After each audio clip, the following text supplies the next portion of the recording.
Thank you. A man arrested in connection to a crime spree that happened in South Wichita last weekend appears in court.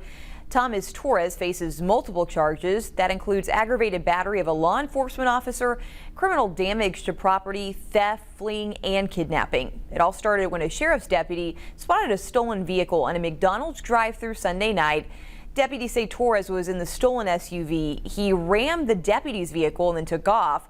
Another deputy responding got into a crash at the intersection of 47th and Hydraulic. The sheriff's office says Torres later abandoned the stolen vehicle and then stole a second vehicle from a mobile home park. Another chase happened and he fled on foot in the area of O.J. Watson Park. He was found on Tuesday barricaded inside of a refrigerator inside of a home. He's due back in court later on this month.